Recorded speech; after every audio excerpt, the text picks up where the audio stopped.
Le damos la bienvenida a esta hora al doctor Herbert Cuba García, médico especialista en política de salud pública, él es comentarista del portal de opinión El Montonero y comentarista habitual en RCR. ¿Cómo le va, doctor Cuba? Muy amable.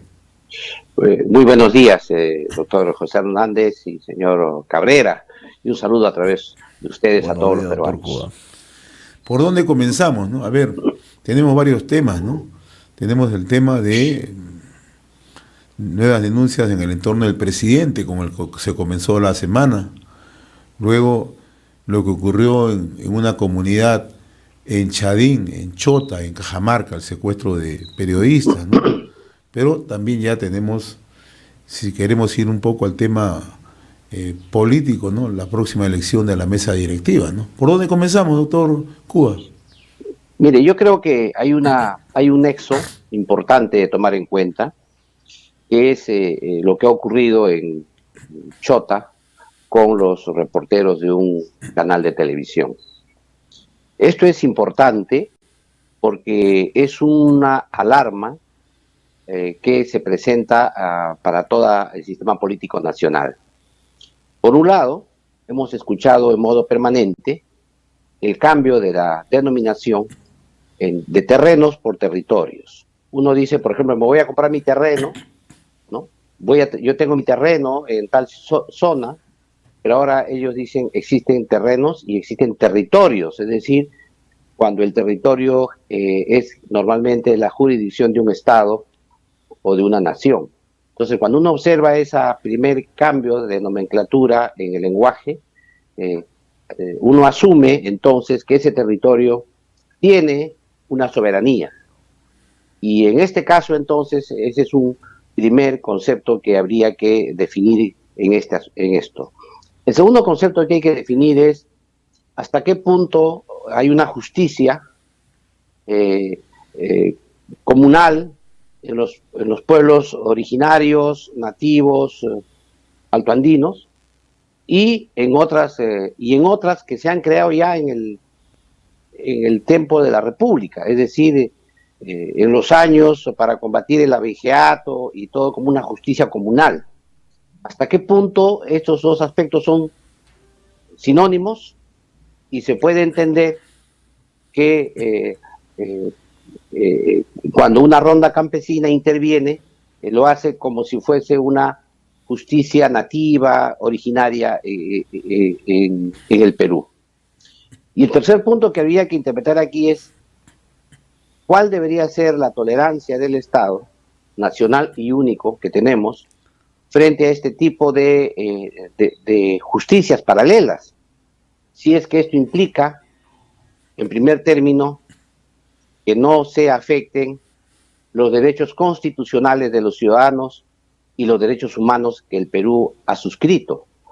Por eso es que en este caso concreto no se podría ir más allá de lo que manda la Constitución Política o de lo que manda la Convención de los Derechos Humanos en nuestro país. Y ahí viene una tercera interpretación. Lo que parece peligroso es que uniendo los conceptos de territorio, de soberanía sobre de una cultura y formas en usos y costumbres distintos, y además en ejercicio de la justicia, pues, lo que se pretende, lo que podría haber ahí es un Estado totalmente dividido, paralelo, o una forma quizá incluso de copamiento del Estado nacional constitucional por este tipo de estados, digamos, pequeñitos en insurgencia. Esto es un tema que con toda propiedad va a generar enorme controversia, a tal punto que el Premier, por apoyar a esta acción que se hizo de modo directo en una primera declaración, haya sido desmentido con mucha razón por las Fuerzas Armadas, por el Comando Conjunto en un comunicado, cosa de por sí especial, digamos, una circunstancia como esta, y además luego haya tenido que retractarse y decirlo de otra manera, pero es obvio que ahí, como dice el dicho, se le vio el fustán al gobierno, porque ya de alguna manera se genera una forma o un mecanismo que podría ser peligroso para la democracia peruana. Ese es un primer tema que creo que habría que dejarlo muy claro. Y de esto viene la segunda etapa, es decir, cómo es que el gobierno se sigue manejando una informalidad. Si bien es cierto, el Perú es un país informal en su gran mayoría, se habla de una informalidad hasta del 80%. Por eso es que la población es muy tolerante a la informalidad, porque casi la gran mayoría de los peruanos viven en la informalidad. Por eso es que cuesta a la población entender que el gobierno nacional debe ser, y regional y local, debe ser sumamente formales y escrupulosos con la formalidad.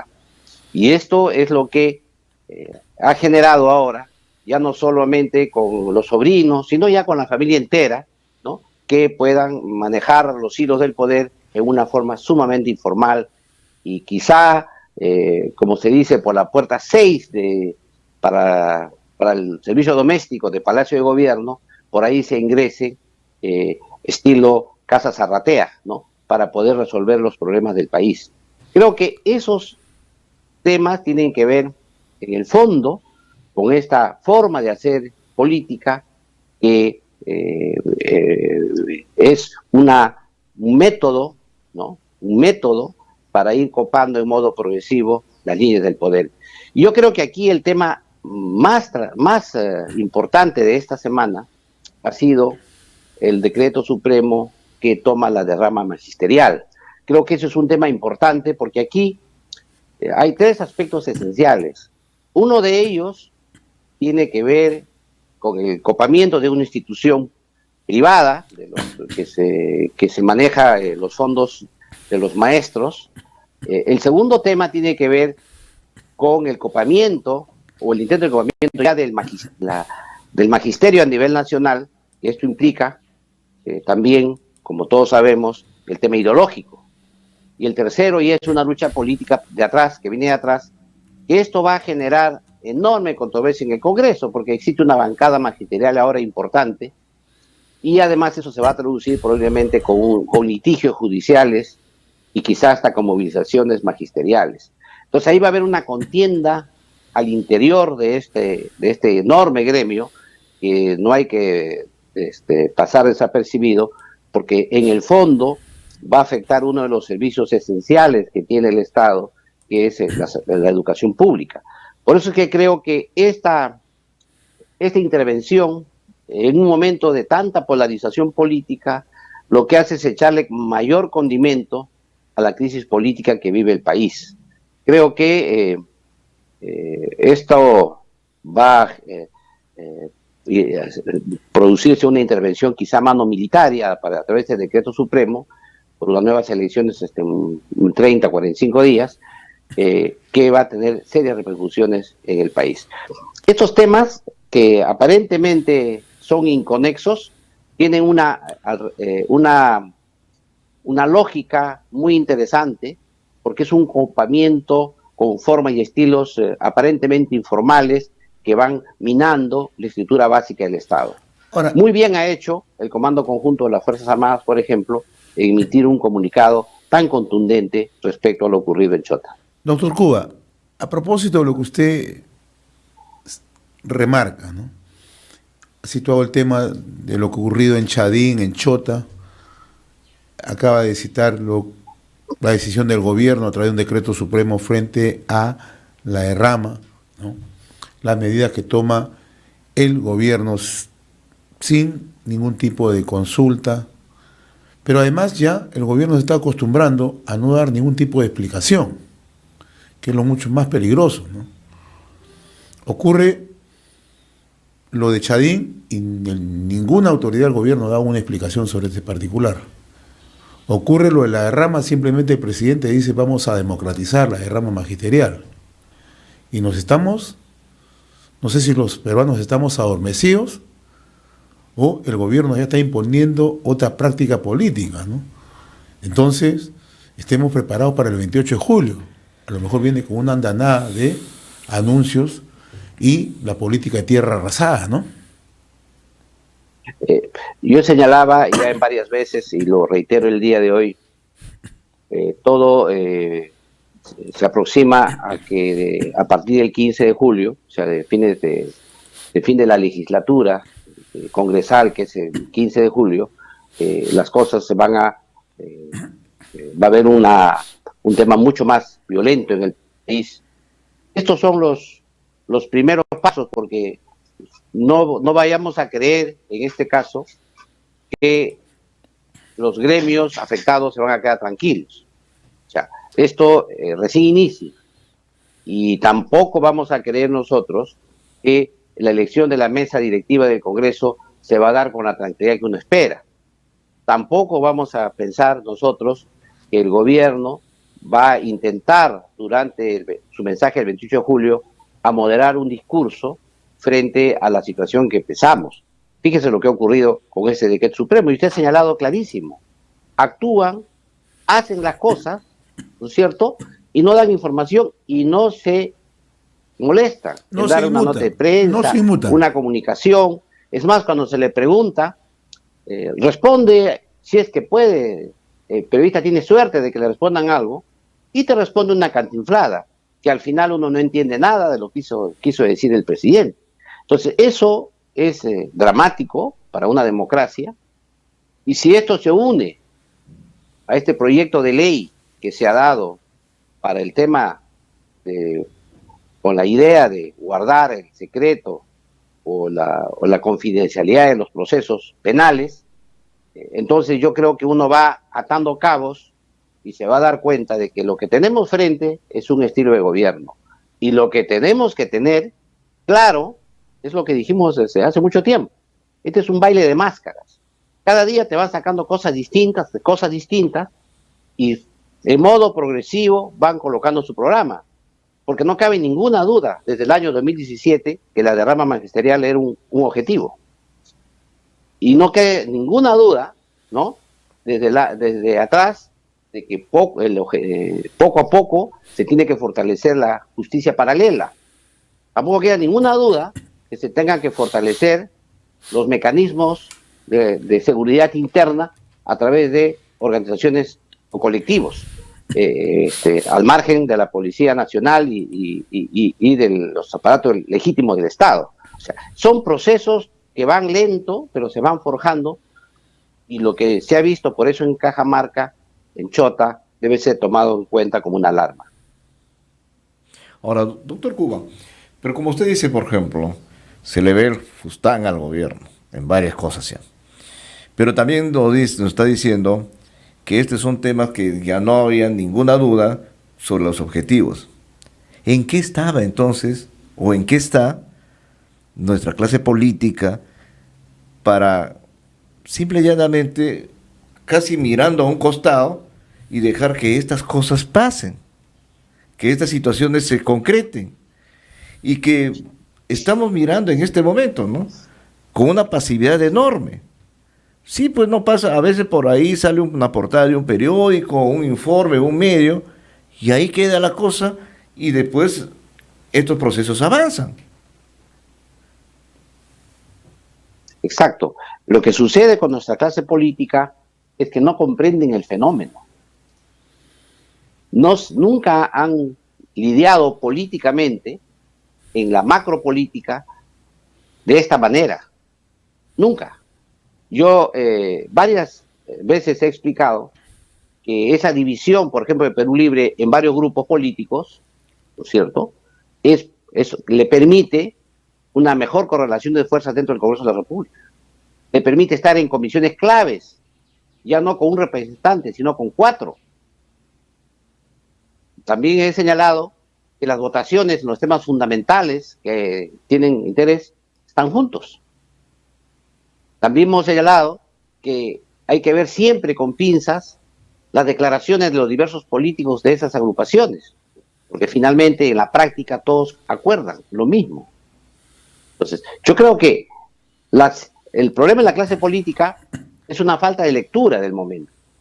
Leen otra cosa, miran otra cosa.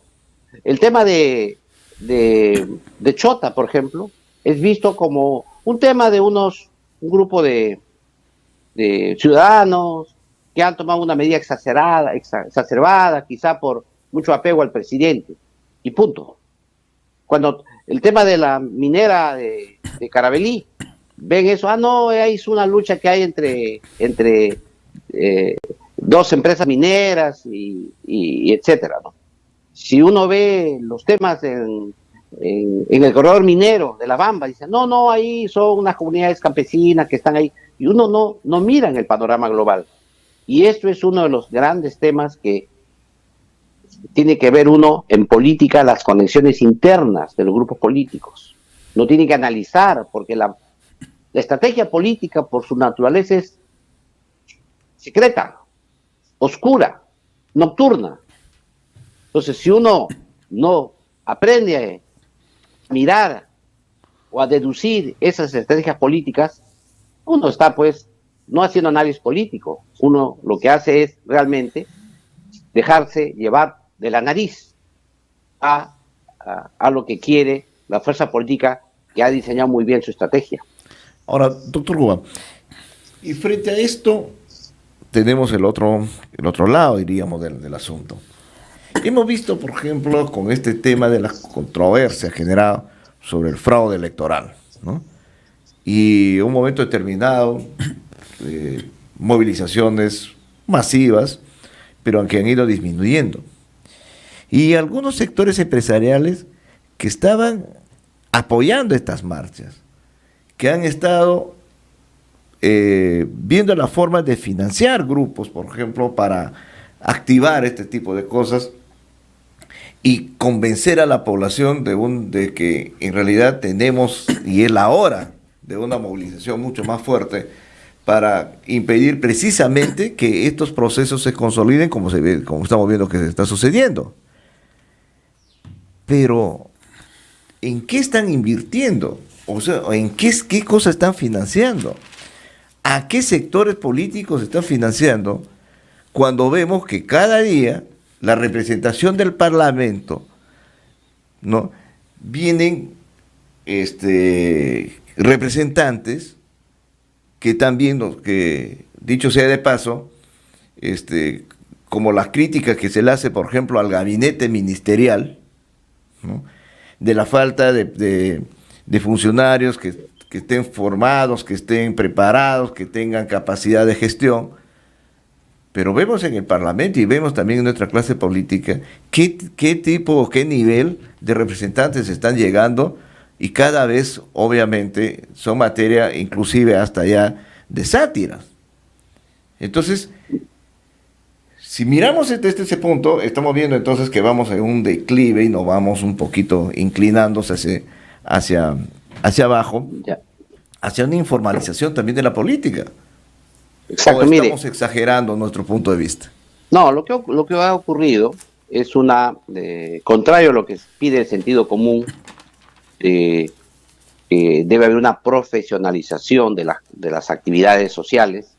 En el caso de la política peruana, lo que ha habido una destrucción de la profesionalización de la política peruana al combatir duramente, por ejemplo, la redacción congresal, al rechazar que los alcaldes puedan reelegirse por lo menos 1 o 2 periodos más para generar precisamente una profesionalización, a destruir el financiamiento de los partidos políticos, para que no sean estos escuelas de formación partidaria y que puedan luego aportar cuadros.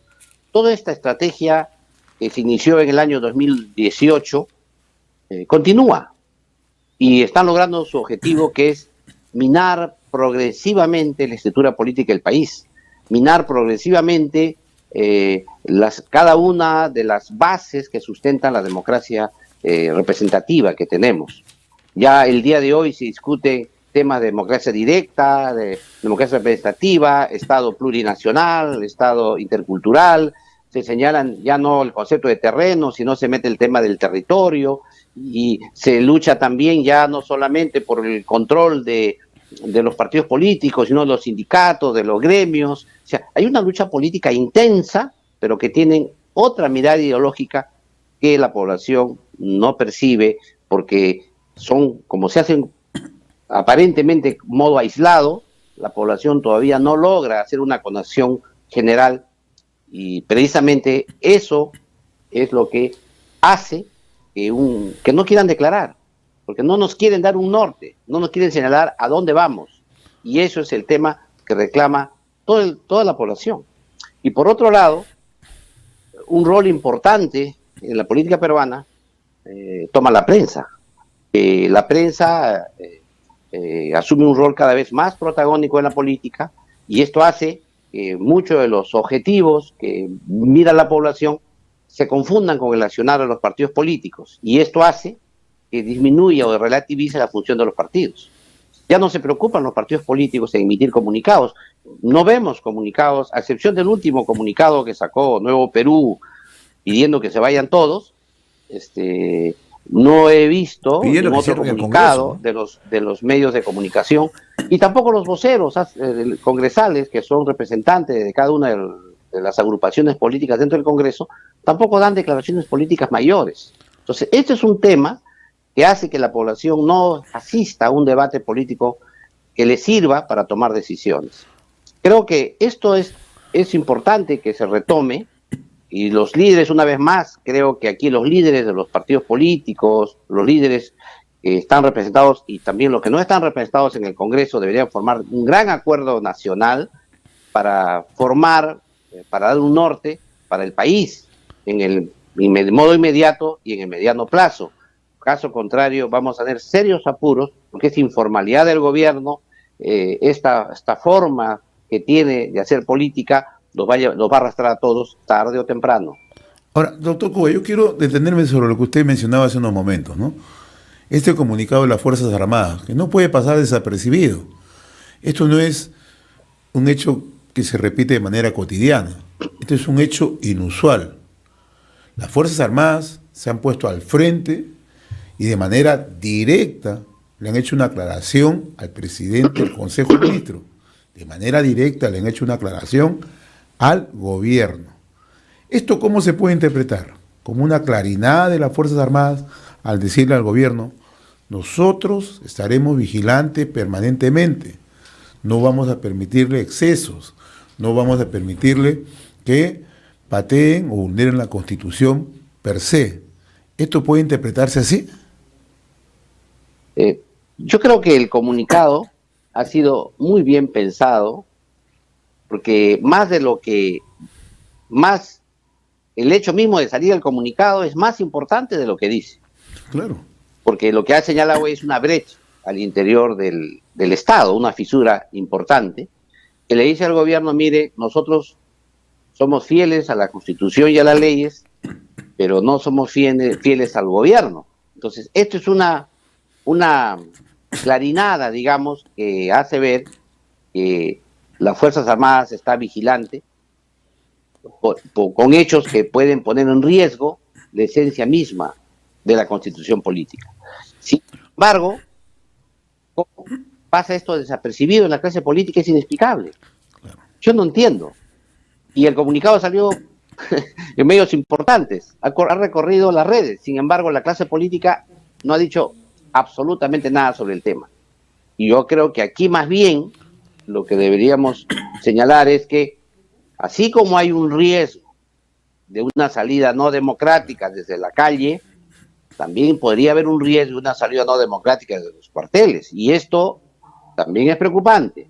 Creo que está bien señalar que existe un respaldo institucional a las formas constitucionales. Está bien, eso es importante, pero también hay que cuidar de que esa relación de las Fuerzas Armadas con el Poder Civil sean fluidas y no contradictorias, porque eso puede llevarnos a los peruanos a salir una vez más de una situación democrática que nadie desea. Ahora, doctor Cuba, tenemos las Fuerzas Armadas pronunciando sobre este tema y concuerdo perfectamente con usted cuando señala que más importante lo que dice es el hecho de que hay un comunicado, que eso ya es de por sí grafica entonces la situación que estamos viviendo, ¿no? Son instituciones tutelares que no hemos visto, pues no es usual, ¿no?, que saquen comunicados de esta naturaleza. Sin embargo, si bien es cierto, están marcando una línea, ¿no?, institucional de defensa de la Constitución, pero si miramos al otro lado, en el plano político, ¿no?, el problema es cuando se habla, por ejemplo, hay que adelantar las elecciones, que se vayan todos, ya cerremos el Congreso y bueno, en fin. Pero decimos, ya, cerramos todo, ¿y cuál es el plan? ¿Dónde está el plan? ¿Qué vamos a hacer de aquí en adelante? ¿Y cuáles son los líderes que van a encabezar esto?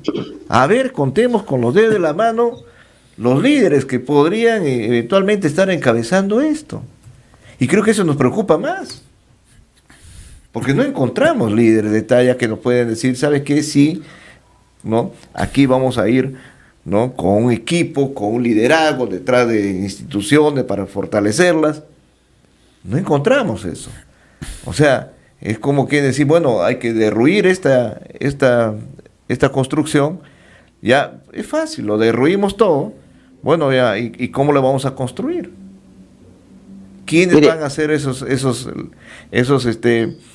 constructores que van a ir, ¿no?, y de manera eficiente van a generar un nuevo edificio más sólido y todo, con todos los aspectos que pueden garantizarnos que efectivamente esta vez sí va a funcionar? Es algo que usted plantea en esta idea de que se vayan todos. Sabemos que tiene un objetivo político de un sector de la izquierda moderada o llamada izquierda caviar, que es que se vayan todos porque ellos tienen ya su candidato natural para esa futura elección. Esa es una mirada, ¿no? Pero la otra mirada está en que es necesario que se haga primero una reforma política en el país y se haga un acuerdo político entre las fuerzas importantes, que empiece por la elección de la mesa directiva del Congreso, se proceda a una reforma política y en el caso de que haya una salida, una vacancia o una denuncia constitucional contra el presidente y el vicepresidente de la República, se encuentre una salida ya madura, democrática del país. Y la otra es que en el caso del cierre del Congreso sea un cierre inconstitucional con el apoyo de la calle. Eso es otra forma. Sin embargo, este comunicado que ha salido del Comando Conjunto de la Fuerza Armada como que le pone paños fríos a esta tercera alternativa, el tema de la calle. Es decir, en el caso que hubiese, si ya pasó y ya el comunicado salió por el caso de Chota, y hubiese una sonada de la calle, no dudaríamos en ningún momento de que las Fuerzas Armadas, siguiendo la línea del comunicado que ha salido, va a salir a hacerle frente. Por eso es que creo que este 28 de julio, que se esperaba esta sonada, que salgan las marchas, que vengan a Lima estos colectivos civiles que vienen a Lima y afilan sus machetes en las calles, etcétera, es probable que eso tenga también, hayan sentido la disuasión de un comunicado de esa naturaleza del Comando Conjunto de la Fuerza Armada. Ahora, bueno, hay ciertos mensajes que tienen que ser entendidos, pero se entenderán en esa magnitud, porque lo que hemos escuchado, por ejemplo, son en un momento determinado de efervescencia política, decir, ya que las Fuerzas Armadas de una vez tomen este control, ¿no?, háganlo, ¿qué esperan?, ¿no? Pero hay respuestas también, y eso obviamente no se dice en público, pero sí se escucha. Dicen, bueno, nosotros no vamos a poder ir a arreglar todas las irresponsabilidades de los políticos, ¿no? O sea, que además no le compete, ¿no? Lo único que tiene que hacer las Fuerzas Armadas es dar el marco, respaldo institucional para que los mecanismos constitucionales fluyan y resuelvan las controversias que tienen los civiles. Esa es la naturaleza de las Fuerzas Armadas y las fuerzas policiales. De ninguna manera deberían tomar partido por un gobierno o por un partido político, porque eso ya desnaturalizaría la labor que tiene las Fuerzas Armadas en defensa de la soberanía nacional. Por eso es que este comunicado es muy importante, porque le dice a la opinión pública nacional, señores, tengan confianza que las Fuerzas Armadas están aquí para defender el Estado de Derecho y la Constitución, y no para defender los desatinos del gobierno. Yo creo que ese mensaje es claro y ojalá que la clase política lo analice, lo discuta y trabajen buscando consensos para lograr un mayor acuerdo político. El mayor programa de gobierno que tiene un país es la constitución política, ese es el sistema.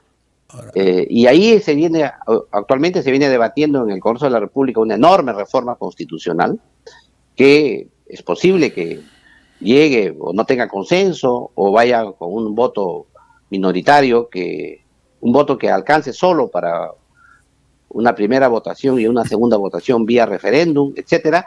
Sin embargo, ese debate es importante porque ahí los grupos políticos, en ese debate acalorado que vemos todos por televisión, es cuando van poniendo de acuerdo las fuerzas políticas. Y yo creo que este es el plan hasta el 15 de julio. El problema luego, en los hechos, cómo se desenvolverán estos procesos de elección de la mesa, la correlación de fuerzas dentro del Congreso, la relación del Congreso con el Poder Ejecutivo a raíz de esa elección, y finalmente cómo se recompondrá el gabinete ministerial, si es que se recompone en ese periodo, y sobre todo cuál será el mensaje a la nación que tendrá ahora sí el presidente de la República. Ahora, doctor Cuba, yo quiero volver al tema de las Fuerzas Armadas. ¿Por qué? Por un tema muy puntual. El presidente de la República en estos 12 meses ha dado más de una demostración que cuando a él no le gusta una cosa, los cambia. Ocurrió con el general Vizcarra. El general Vizcarra salió a denunciar presiones y lo cambió. No le interesó, los cambió. Entonces, ¿qué nos garantiza que a este mando de las Fuerzas Armadas el presidente no los cambie luego de este pronunciamiento? Ya, lo que sucede es que ha habido una ley que se ha aprobado en el Congreso de la República y ya le ha puesto candados a estos cambios intempestivos que podría hacer el presidente de la República.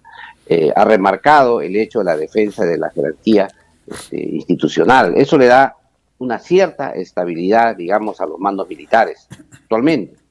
Por eso es que es importante el comunicado que ha salido. Sin embargo, usted tiene toda la razón, ¿no?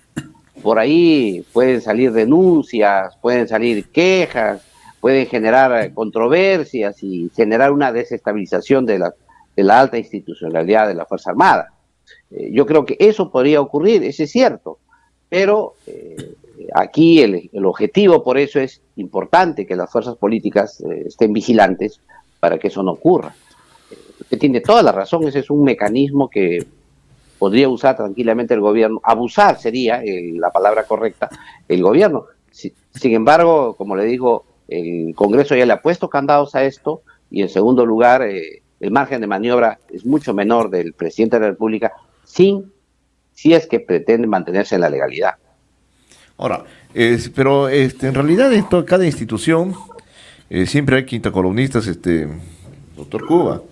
Por ejemplo, vemos el silencio del ministro de Defensa.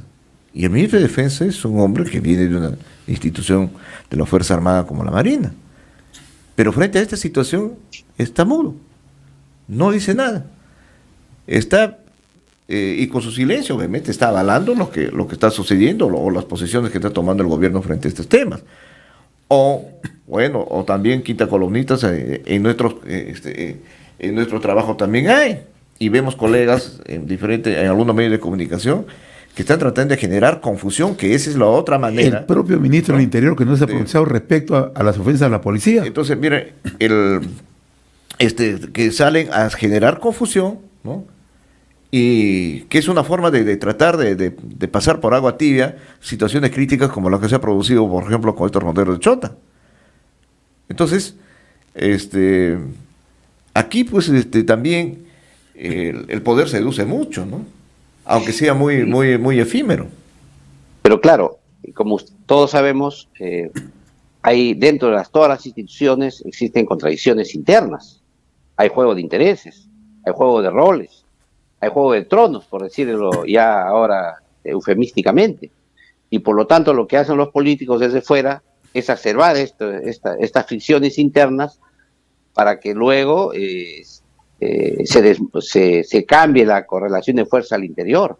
Lo hemos visto en la Fiscalía, lo hemos visto en el Poder Judicial, lo estamos viendo en diversas instituciones públicas del Estado, y esto no es ajeno a lo que puede ocurrir en las Fuerzas Armadas. Por eso es que creo que el comunicado es importante. Peor hubiese sido el silencio.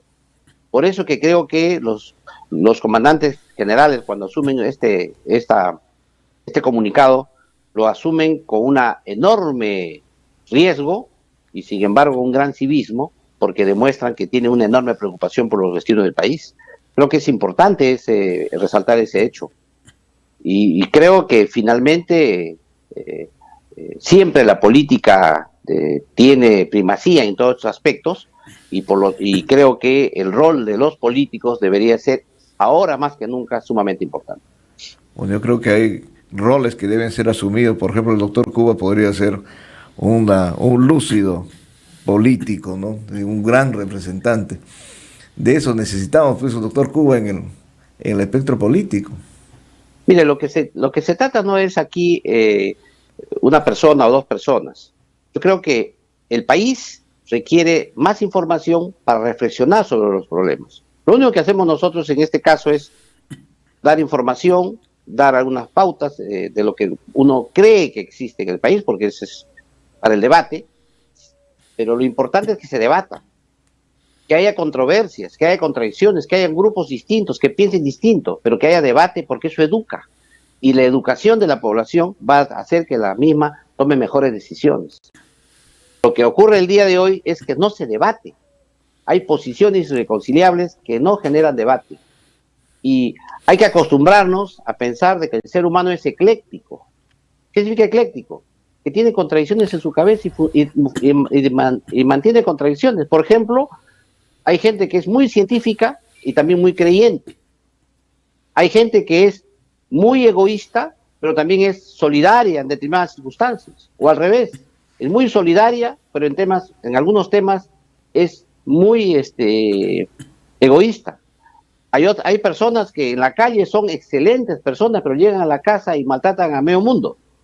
O hay al revés, gente que en la casa se portan como unos gatitos muy bonitos y salen a la calle y son unos violentos y generan violencia en las calles. O sea, a veces la coherencia es uno de los aspectos más complicados que puede tener el ser humano. Por eso es que la gente tiene que discutir, conversar, porque nunca vas a encontrar un puro 100%, todo está lleno de grises. Sin embargo, lo que debería predominar es el consenso mayoritario hacia un blanco más inmaculado, ¿no? Sabiendo de que los grises van a persistir. Esto es un tema de fondo en el análisis político, porque si no llegamos a la descalificación del otro, y esta descalificación del otro significa la exclusión del otro y termina la violencia contra el otro. Es digamos, el resultado final de estas políticas que terminan en guerras de odio y que nos llevan a la miseria humana. Pero por eso que creo que esta es la mirada más importante que debe tener el ciudadano peruano, ¿no? Pero como usted dice, para establecer este debate, ¿no?, que es muy esquivo actualmente, más que la ofensa, la diatriba, ¿no?, o la superficialidad. Y usted hace un momento dijo que tiene que haber, que los políticos no entienden, no están bien informados, ¿no?, sobre la realidad de que está ocurriendo en el país, y se ponen y entran a burbujas, ¿no?, donde creen que ahí pueden resolver los problemas. Si esto es así, entonces nos confrontamos con una realidad. Personas lúcidas, personas entendidas, como se dice criollamente, personas que son capaces, ¿no?, y que, por ejemplo, en el ámbito empresarial, en el ámbito privado, tienen liderazgos reconocidos, pero a lo que sí, a donde no entrarían, y lo dicen abiertamente, es a la política, porque la política se ha convertido en una trituradora, donde ahí no hay prestigios, no hay reconocimientos de capacidades ni de liderazgos. Creo que hemos ido a un proceso de, como decía hace un momento, de informalización en el plano político en el país. Claro, para poder cambiar la Constitución, para poder cambiar un nuevo y crear un nuevo sistema de gobierno, para poder implementar una nueva ideología en el país, lo que tienes que hacer es destruir lo que existe, destruir la clase política que existe, destruir a los representantes políticos que existen, porque de lo que se trata es, como se dice, destruir lo viejo para construir lo nuevo. Y ahí está precisamente la falta de comprensión de la clase política, que son ellos las víctimas de todo este proceso que existe en el país, y no se dan cuenta. Y no se dan cuenta porque creen que están incluidos en estos cambios a futuro, cuando perfectamente deben tener claro que no están excluidos. Por eso el desprestigio de la clase política. Por eso es que se destruyen las instituciones. Y el mensaje es diario. El mensaje es en cada uno de los aspectos, como diríamos, en cada célula de la sociedad. Es el mensaje. Eso es diario y cotidiano, con diversos métodos del uso de las redes sociales, de los niveles, de los volantes, de los mosquitos, de las marchas callejeras, de los pleitos en los gremios, etcétera. Eso es diario. Eso es la forma celular de la destrucción de la democracia. Las democracias no caen improviso, caen porque están minadas por dentro y se desploman. Ese es el tema de fondo que tenemos que nosotros que analizar. La educación juega política, prestigiar una vez más a la política, crear liderazgo sobre la base del conocimiento político, es muy importante. Y eso, lamentablemente, los partidos políticos no asumen ese reto. Están en un sistema clientelar. A ver, parece que entramos a la fase del campeonato de fútbol donde están los pases. Entonces, todos mirando a quién fichamos para nuestro equipo para ganar las elecciones. Cuando eso lo que hace simplemente es generar en la población bastante desconcierto, ¿no? Y al final dicen, no, pero ellos son por acomodarse, por intereses, y no ven el sentido mayor que tiene la política, que es el servicio a la población. Doctor Cuba, no quiero dejar al margen su comentario vinculado al tema de salud, al tema médico, ¿no? Las condiciones de salud y las redes integradas de salud. Nos quedan unos minutos, por favor.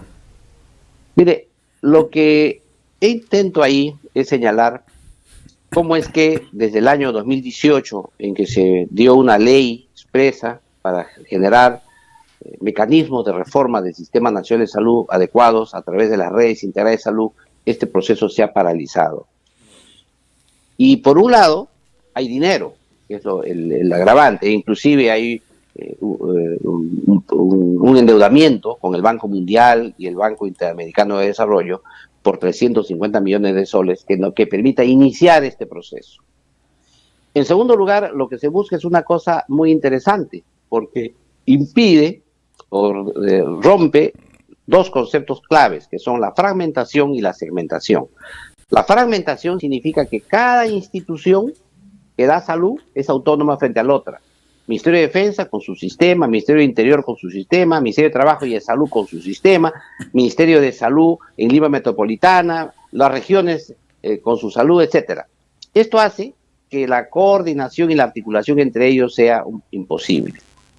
Y el otro tema es la segmentación, que cada segmento poblacional resuelve con su propia fuente de financiamiento sus problemas de salud. No hay un trasvase que pueda generar mecanismos solidarios o de complementariedad.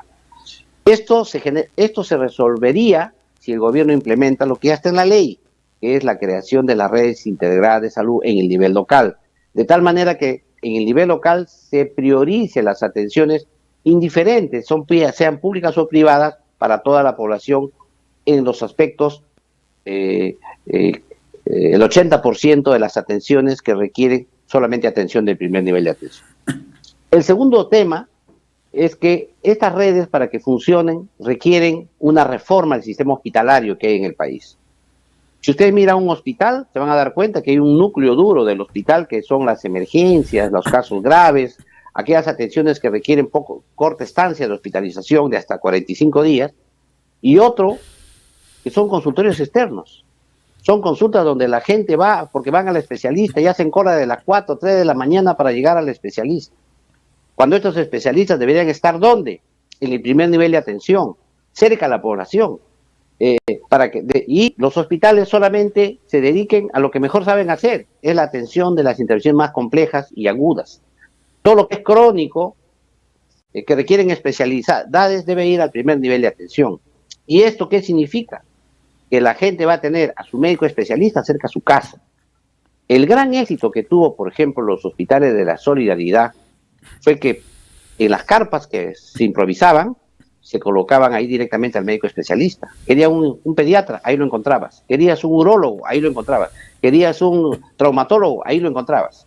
En las carpas, cerca de los domicilios. Y fue un éxito rotundo. La gente pagaba, que no era gratis.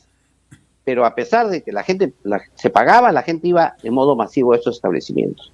Esa gran experiencia que hay en el país debería ser ya una forma oficializada, hecha en modo masivo, de tal manera que los especialistas estén en el primer nivel de atención, cerca a la gente, y que trabajen en red, de tal manera que haya por ejemplo, un solo centro de banco de sangre, donde todos los demás establecimientos recolectan la sangre, pero un solo centro la procesa, la prepara y luego la distribuye. Ya en los demás establecimientos solamente habrían frigideres especializados para conservar la sangre.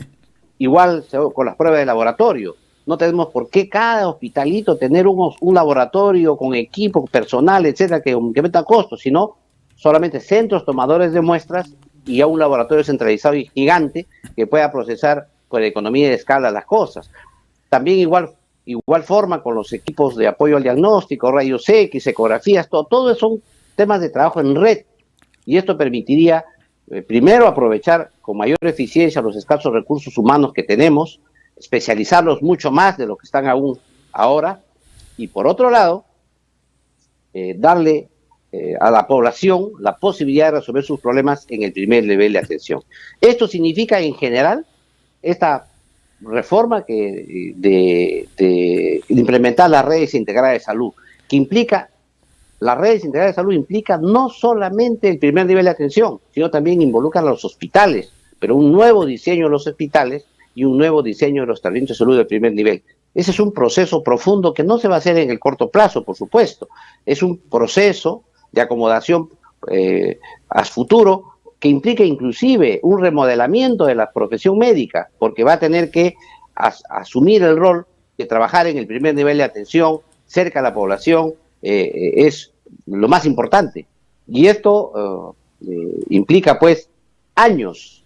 Por eso es que me preocupa que pasado ya casi 3 años y medio, perdamos tiempo, e inclusive cuando ya el préstamo es por 5 años y medio de desembolso, ya empecemos a pagar la deuda sin haber hecho nada. Y lo más dramático que yo critico en el artículo es que se ha gastado dinero, el 4% de ese monto, y por lo menos más o menos 40 millones de soles, 45 millones de soles, pero de esos casi 15 millones de soles solamente en consultorías. Eso es lo que preocupa. Gastos que no son directos para el emprendimiento de las redes integradas de salud, y más se van por asuntos colaterales. Mi llamado ahí de atención está en que se implementen estas redes integradas de salud y también sigamos pensando que el rumbo final tiene que ser la seguridad social universal, porque es el único mecanismo que asegura la atención integral de salud de la población. Ahora, doctor, pero ahí hay un tema que quisiera hacer una puntualización. El asunto quizás también, no sé, de repente estamos equivocados en otra apreciación, un aspecto de carácter cultural. Nosotros que venimos de provincias, por ejemplo, escuchamos permanentemente. Entonces, te vas a la posta, te haces tu consulta, te dan el tratamiento, pero viene otro familiar y dice, pero ¿por qué te hacía la posta? Tienes que ir al hospital o tienes que ir a la clínica, ¿no? Porque ahí es mejor. Entonces, un poco también ese enfoque que hay allí de esa cuestión de la confianza que hay allí, ¿no? Y que en realidad siempre se aspira a ir al hospital, o si no, los que estamos en provincia queremos venir a Lima, a los centros especializados, ¿no? y Claro. que la atención allá, pero yo me he ido, ya consulté con el médico allá en el área de salud. No, no, tienes que ir a Lima, ahí para que te vean, porque ahí está Claro. mejor. Sí, yo haría lo mismo y usted haría lo mismo hoy. Precisamente de lo que se trata, el cambio indica de que estos hospitales tienen que reducir su especialización a las actividades de procedimientos e intervenciones quirúrgicas, procedimientos complejos, y todo lo que es la consulta externa con médicos especialistas deben pasar cerca al ciudadano al primer nivel de atención.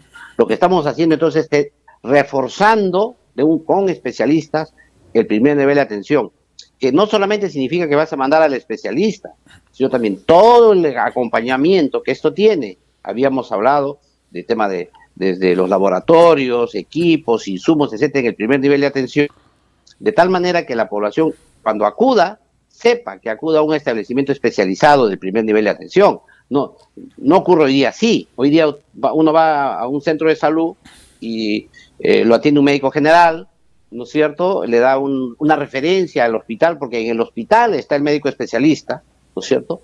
Un paciente diabético dice, ¿para qué voy al centro de salud si en el centro de salud me va a ver un médico general y me va a referir al hospital porque el endocrinólogo está en el hospital? La pregunta es, ¿por qué está el endocrinólogo en el hospital si debería estar en el primer nivel de atención? Lo que te va a decir el médico especialista, te dice, sí, pero es que en el primer nivel de atención yo no tengo laboratorio. ¿Con qué trabajo? No tengo medicamentos para distribuir. ¿Con qué trabajo? Yo necesito estar en el hospital. Pero si tú le dices, señor, disculpa, usted va a trabajar en red. Usted, todo lo que usted necesita en el primer nivel lo va a tener. ¿Por qué? Porque todos estamos trabajando en red. Los laboratorios están al servicio de todos los establecimientos de salud, no solamente de uno. Eso implica, evidentemente, mayor producción también de especialistas. Eso implica también mayor compromiso del médico especialista con el primer nivel. Y lo que hace también esto es ahorrar enorme costos, porque lo que vas a hacer es vas a reconfigurar el sistema de tal manera que el sistema hospitalario no se lleve la mayor tajada de la torta ya en la fase final de las enfermedades, sino que puedas implementar un sistema de medicina preventiva especializada en el primer nivel de atención. El día de hoy, por ejemplo, ya la medicina preventiva no es como era antes, pues, ¿no? En el sentido de que uno decía, prevención, dabas charla para todos, ¿no? Ahora no, ahora tú puedes observar tranquilamente el genoma del ciudadano y puedes decirle, usted tiene predisposición para tales enfermedades, cuídese usted de tal cosa, un tema muy personalizado. Esta es ahora la medicina preventiva, esta es la atención primaria. Hoy ya no es la atención primaria como antes, que se hacía pues de una forma generalizada, ¿no? Con charlas muy genéricas, que la gente incluso se dormía en estas. No, hoy día pues, todo es personalizado y es muy importante que esto sea así, porque es involucrar los últimos conocimientos de la ciencia y la tecnología en la medicina preventiva, en la estrategia de intervención social llamada atención primaria de salud, en la función también que se debe tener en nivel local, en el tema de agua, desagüe, lo que se denominan los determinantes económicos, sociales y culturales de la salud. Ahí tienen que intervenir los médicos más calificados, ahí tienen que intervenir los médicos especialistas. Ya cuando se llega esto al hospital ya es tardío, el costo es enorme y los resultados en vidas humanas también. Por eso es que este remodelamiento, este rediseño del Sistema Nacional de Salud ya debería estar en marcha desde el año 2018 y todavía no avanzamos nada. Y este gobierno que viene ahora un mensaje a la nación, tanto me gustaría que entre las sorpresas que anuncia el presidente Castillo nos diga que va a empezar y va a enrumbar por crear las redes integradas de salud a nivel nacional con estos componentes que les he comentado y además va a enrumbar hacia la seguridad social universal, porque la semana pasada, y es que todo tu artículo anterior nos habla de aseguramiento, como que entregar pólizas de seguros y la gente está con su póliza en el bolsillo y dice ya tengo seguro. Y uno tiene seguro y no hay atención, porque no hay médicos, no hay consultorios, no hay intervenciones quirúrgicas, hay coros, y todavía dice que es un gran logro. Claro. O sea, en papeles, porque en la práctica, en la realidad, hay una falta de atenciones, de servicio de salud en el país. Por eso es que el proceso de fondo está en remodelar el sistema e ir creando progresivamente mayores servicios de atención al ciudadano. Muy bien, doctor Heber Cuba, como siempre muy reconocido por esta comunicación cada sábado a través de La Semana en RCR. Ha sido un gusto, muy amable. Un abrazo una vez más a todos los peruanos. Un abrazo, Carlos, un abrazo, José Hernández. Gracias, doctor. Gracias.